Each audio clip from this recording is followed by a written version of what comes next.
Good morning all of you. BA part third की online class में आपका स्वागत है। लास्ट क्लास में हमने सम विभाजन, हम इमाइल तुर्खीम का सम विभाजन पढ़ रहे हैं। लास्ट क्लास में हमने पढ़े थे सम विभाजन के बारे में, सावयवी एकता और यांत्रिक एकता के बारे में, यांत्रिक एकता और सावयवी एकता में अंतर पड़ा था। आज जो मैं नया उसी चैप्टर का जो है एक पार्ट जो बच गया था हमारा, वो है सम विभाजन के कारण और सम विभाजन के परिणाम। ये भी हमारा जो है 20 मार्क्स का क्वेश्चन बनता है, सम विभाजन के कारण और परिणाम का। तो हमने जैसे पढ़ा कि सम विभाजन जो है, जब हमने सावयवी एकता और यांत्रिक एकता पढ़ा था कि सम विभाजन कैसे जो है, सम विभाजन और विशेषीकरण यांत्रिक एकता वाले समाज को जो है सावयवी एकता वाले समाजों में परिवर्तित कर देता है। तो जैसे जैसे सम विभाजन बढ़ता है, पहली बात कि क्या कारण है इसके सम विभाजन के, क्यों जो है ये बढ़ता है, और जब ये समाज में बढ़ता है तो इसका परिणाम क्या होता है। तो यहाँ आप देखिए, मैंने इधर लिखा है सम विभाजन के कारण। दो कारण हमें, जिसमें से ये पहले दो भागों में मैंने विभाजित करें, प्राथमिक कारण और दैत्तिक कारण। प्राथमिक कारण जो सबसे ज़्यादा कह सकते हैं उत्तरदायी कारक हैं, जिसके कारण हमें समाज में सम विभाजन देखने को मिलता है। तो इसमें है जनसंख्या के आकार और घनत्व में वृद्धि। मेरा जो प्राथमिक कारण है सम विभाजन का, जनसंख्या के आकार और घनत्व में वृद्धि। मैंने पहले भी हमने बात करी है स्टूडेंट्स कि जैसे जैसे पॉपुलेशन बढ़ती है, जनसंख्या बढ़ती है, वैसे वैसे आवश्यकताएं बढ़ती हैं। आवश्यकताएं बढ़ती हैं, लोग उन आवश्यकताओं को पूरा करने के लिए क्या करेंगे, अलग अलग तरह के कार्य करेंगे। तो जैसे जैसे जनसंख्या का आकार और घनत्व में वृद्धि होती है, वैसे वैसे क्या होता है, सम विभाजन भी बढ़ता है और विशेषीकरण भी बढ़ता है। तो सम विभाजन, विशेषीकरण और जनसंख्या का सीधा संबंध है। जैसे जैसे जनसंख्या बढ़ेगी वैसे वैसे सम विभाजन बढ़ेगा और विशेषीकरण भी बढ़ेगा। जनसंख्या घनत्व, सम विभाजन और विशेषीकरण पैरेलल में, ये चारों चीज़ें जो है कि सम विभाजन जो है पॉपुलेशन, इसीलिए हमने इसको प्राथमिक कारण कहा है कि जैसे जैसे जो है हमारी जनसंख्या बढ़ती है, वैसे वैसे जो है हमें सम विभाजन जो है बढ़ने को, या सम विभाजन तेज़ी से बढ़ता हुआ हमें दिखाई देता है। तो जनसंख्या वृद्धि होने पर क्या होता है, जो खंडात्मक समाज हैं, जो छोटे छोटे हम जिनको खंडात्मक समाज कहते हैं, वो धीरे धीरे लुप्त हो जाते हैं और बड़े बड़े समाजों में, बड़े बड़े जो हैं जनसंख्यात्मक क्षेत्रों में, शहरों में, नगरों में जो हैं परिवर्तित हो जाते हैं। तो जनसंख्या और घनत्व उसका जैसे जैसे बढ़ेगा, वैसे वैसे यहाँ हमें जो है सम विभाजन भी देखने को मिलेगा। तो सम विभाजन के प्राथमिक कारणों में हमें देखने को मिलता है कि जनसंख्या का आकार और जनसंख्या घनत्व में और सम विभाजन में सीधा सीधा परस्पर संबंध है कि जैसे जैसे जनसंख्या का आकार बढ़ेगा, घनत्व बढ़ेगा, आवश्यकताएं बढ़ेगी, लोग विभिन्न प्रकार के नए नए कार्य करेंगे, और जैसे जैसे अलग अलग नए नए प्रकार के कार्य करेंगे, वैसे वैसे जो है उन आवश्यकताओं को जो पूरा कर रहे नए समूह हैं, तो वहाँ पर हमें जो है और ज़्यादा जो है नवीन समूह देखने को मिलेंगे, नए नए जो है लोग कार्य करते हुए देखने को मिलेंगे। तो इस प्रकार जो है सम विभाजन भी बढ़ता है और विशेषीकरण भी बढ़ता है। मेरा सेकंड जो है, अब हम दूसरा जो पढ़ रहे हैं वो है दैत्तिक कारण। हमने प्राथमिक कारण में पॉपुलेशन लिया, जनसंख्या लिया, और सम विभाजन के जो सेकंड रीज़न है, जो दैत्तिक कारण है, कि सम विभाजन में दैत्तिक कारणों की जब हम बात करते हैं तो इसमें हम जो हैं दो कारकों को सम्मिलित करते हैं। तो उसमें जो पहला कारक है वो है हमारा सामूहिक चेतना का ह्रास। देखो, सम विभाजन और सामूहिक चेतना दोनों आपस में संबंधित है। सामूहिक चेतना जो है हमें जैसे आंतरिक समाज की हमने जो विशेषताएं पढ़ी थी उसमें हमने पढ़ा था, वहाँ पे जो है व्यक्तिगत चेतना कम प्रभावी होती है, सामूहिक चेतना ज़्यादा हावी होती है, और प्रतिकारी जो सावयवी एकता वाले जो समाजों में होता है वहाँ जो है व्यक्तिगत चेतना ज़्यादा सर्वोपरि होती है। तो सामूहिक चेतना का ह्रास होता है, तो जैसे जैसे सामूहिक चेतना का ह्रास होता है श्रम विभाजन बढ़ता है। ये आप ध्यान से सुने स्टूडेंट्स, जैसे जैसे सामूहिक चेतना गिरेगी, सामूहिक चेतना का मतलब होता है कि हम जो भी कार्य कर रहे होते हैं वो हम अपनी व्यक्तिगत चेतना के बजाय अपने सामूहिकता या अपने परंपराओं रीति रिवाजों उस सामूहिक चेतना के दबाव के फलस्वरूप करते हैं। तो यहाँ जब सामूहिक चेतना का ह्रास होगा बच्चों, तो क्या होगा, जैसे जैसे सामूहिक चेतना का ह्रास होगा व्यक्तिगत चेतना बढ़ेगी। व्यक्तिगत चेतना जब बढ़ेगी, लोग जो हैं नए नए कार्य करने लगेंगे, अलग अलग प्रकार के कार्य करने लगेंगे, और यहाँ क्या होगा, श्रम विभाजन जो है वो बढ़ने लगेगा। तो सामूहिक चेतना, इसको मैं ऐसे समझा सकती हूँ कि सामूहिक चेतना जो है वो जैसे डल होगी, मतलब सामूहिक चेतना जैसे नीचे जाएगी वैसे वैसे श्रम विभाजन जो है ये चेतना नीचे, या हम कह सकते हैं जैसे जैसे इसका ह्रास होगा वैसे वैसे जो है श्रम विभाजन जो है बढ़ता चला जाएगा। यहाँ पे जो है श्रम विभाजन बढ़ेगा, जबकि यहाँ हमने जनसंख्या में क्या देखा था कि जनसंख्या बढ़ रही है, श्रम विभाजन भी बढ़ रहा है, जनसंख्या घनत्व भी है वो भी बढ़ रहा है, और विशेषीकरण भी बढ़ रहा है। तो ये जनसंख्या घनत्व, श्रम विभाजन और विशेषीकरण एक साथ ऊपर की ओर जा रहे हैं। यहाँ सामूहिक चेतना, जैसे जैसे सामूहिक चेतना कम हो रही है वैसे वैसे श्रम विभाजन जो है बढ़ता जा रहा है। जितनी सामूहिक चेतना घटेगी उसका कारण क्या है, सामूहिक चेतना में हम व्यक्तिगत चेतना से कार्य नहीं करते, या मैं कह सकती हूँ कि हमारे ऊपर अप्रत्यक्ष रूप से दबाव होता है कि जो कार्य ऑलरेडी चले आ रहे हैं हमारे समाज में वो हम करते चलते हैं। तो अब सामूहिक चेतना डाउन, श्रम विभाजन डिवीजन ऑफ लेबर बढ़ता है। अब मेरा जो सेकंड में है पैतृकता का घटता प्रभाव। पैतृकता आपने पहले भी सुना है, पहले भी हमने पढ़ा है, पैतृक व्यवसाय, परंपरागत व्यवसाय।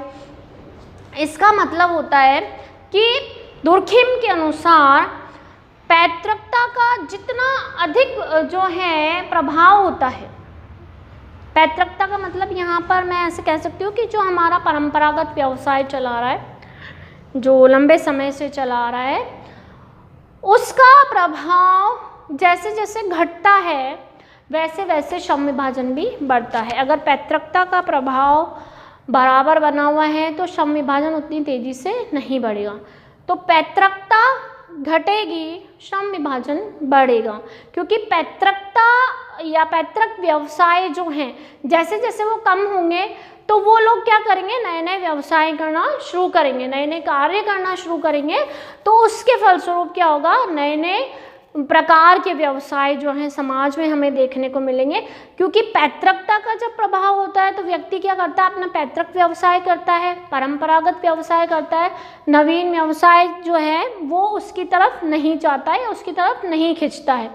तो पैतृकता का घटता प्रभाव, पैतृकता घटेगी, श्रम विभाजन बढ़ेगा। जैसे जैसे पैतृकता, परंपरागत व्यवसाय, परंपरागत जो ऑलरेडी उनके चले आ रही हैं पुश्तों से जो भी कार्य, वो जैसे भी जैसे कम होंगे वैसे वैसे क्या होगा स्टूडेंट्स, श्रम विभाजन भी बढ़ता जाएगा। क्योंकि अब यहाँ व्यक्ति क्या करेगा, वो अपनी इच्छा से पैतृक व्यवसाय छोड़ के नए व्यवसाय करेगा, और जब वो नए व्यवसाय करेगा तो क्या होगा, श्रम विभाजन बढ़ेगा। ये हो गए हमारे श्रम विभाजन के कारण। इसमें हमने बता दिया, मैं रिपीट कर रही हूँ, प्राथमिक और नैतिक कारण, पॉपुलेशन हमने जो है प्राथमिक माना है, सामूहिक चेतना का ह्रास, और सेकंड इसी में हमने लिया है पैतृकता का घटता प्रभाव। जनसंख्या बढ़ेगी, श्रम विभाजन बढ़ेगा, सामूहिक चेतना घटेगी, श्रम विभाजन बढ़ेगा, पैतृकता कम होगी तो श्रम विभाजन बढ़ेगा। अब मेरा जो है अगला टॉपिक इसी में ही जो है हमारा वो आता है श्रम विभाजन के परिणाम। इसी में ही है, इसी चैप्टर में ये दोनों मिलके भी आते हैं।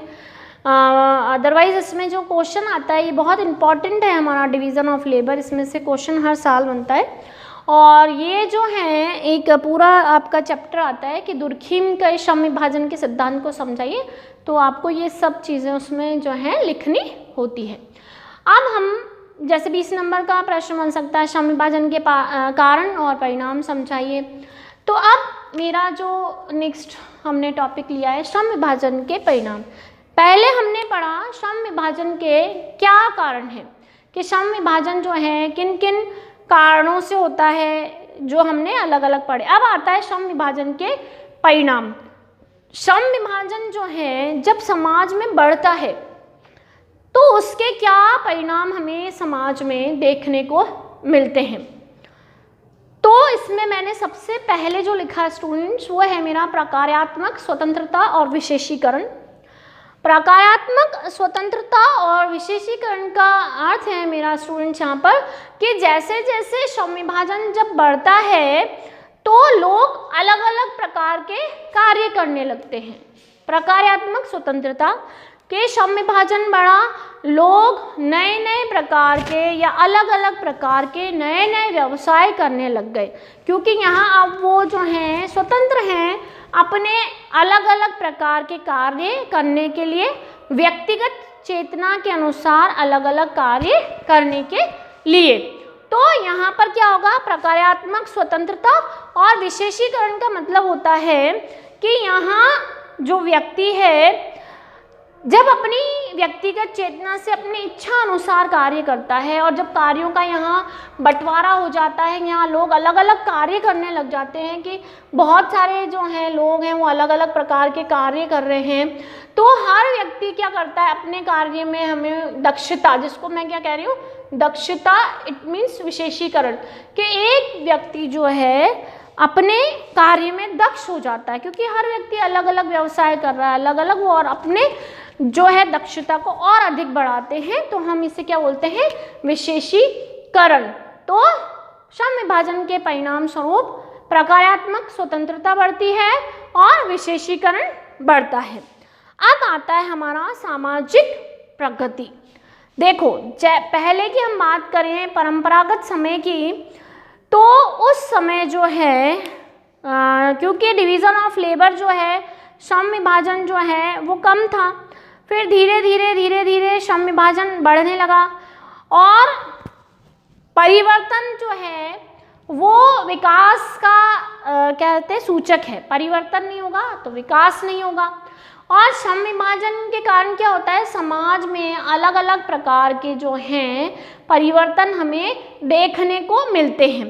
तो दुर्खिम जो है उन्होंने कहा है कि जैसे जैसे समाज में श्रम विभाजन बढ़ता है समाज में अनेक प्रकार के परिवर्तन हमें देखने को मिलते हैं।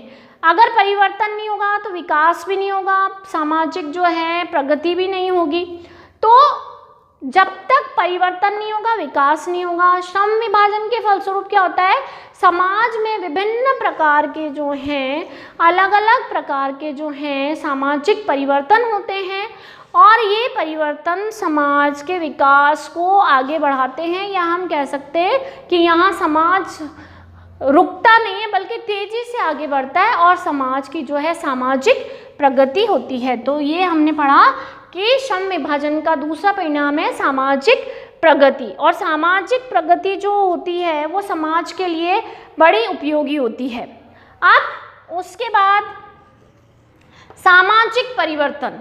सामाजिक परिवर्तन देखो समाज में परिवर्तन होगा तो व्यक्तिगत परिवर्तन भी होंगे, कि श्रम विभाजन के फलस्वरूप जो है अलग अलग प्रकार के हर क्षेत्र में, चाहे वो सामाजिक है आर्थिक है धार्मिक है, सामाजिक परिवर्तन के कारण समाज में परिवर्तन होते हैं, जैसे मैंने पहले पॉइंट में पढ़ा।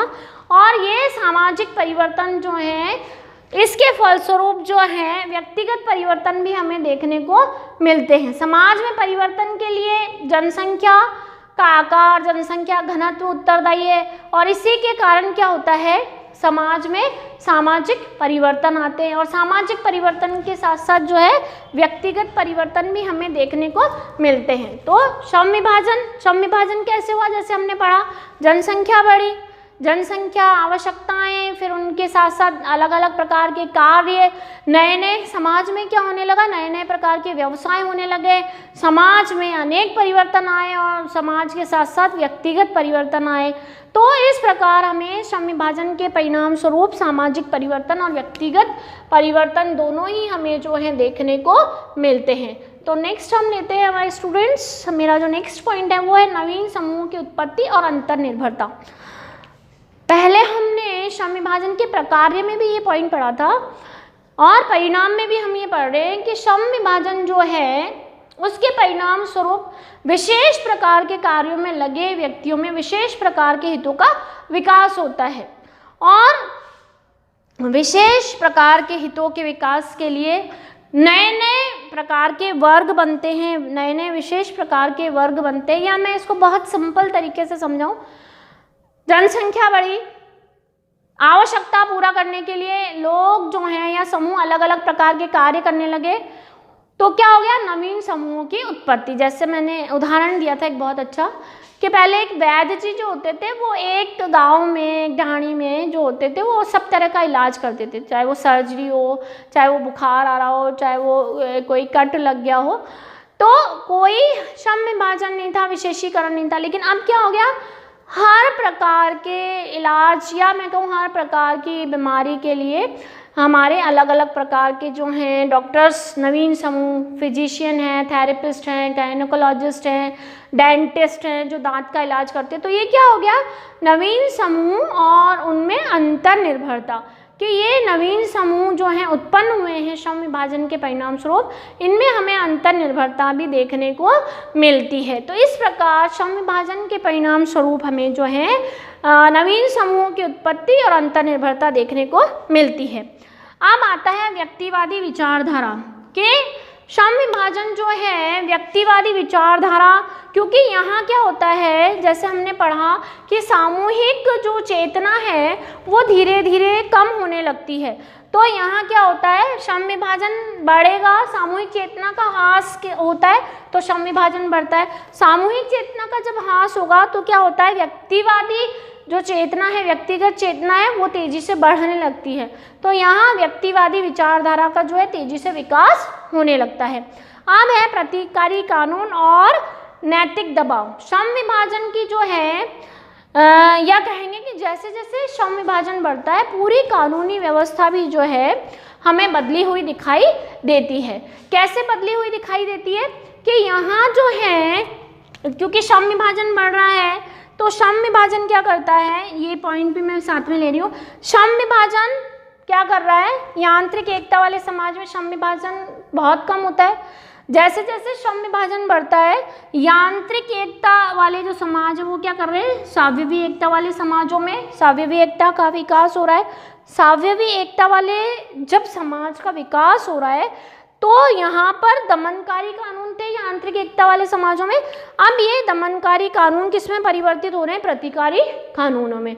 तो ये श्रम विभाजन के परिणाम स्वरूप है कि श्रम विभाजन बढ़ रहा है तो यांत्रिक एकता वाले समाज सावयवी एकता वाले में बदल रहे हैं। जब सावयवी एकता वाले में बदल रहे हैं तो यहाँ पर कानून जो हैं वो प्रतिकारी के रूप में विकसित हो रहे हैं, क्योंकि जब हम यांत्रिक एकता की बात करते हैं तो यहाँ जो कानून थे वो दमनकारी कानून थे। तो इस प्रकार क्या हो रहा है कि श्रम विभाजन जो है, श्रम विभाजन जब नहीं था तब यांत्रिक एकता जो है वो हमें ज़्यादा दिखाई देती थी श्रम विभाजन के अभाव में। लेकिन जैसे जैसे तेज़ी से श्रम विभाजन बढ़ रहा है, जो यांत्रिक एकता वाले समाज हैं वो सावयवी एकता वाले समाजों में परिवर्तित होते जा रहे हैं।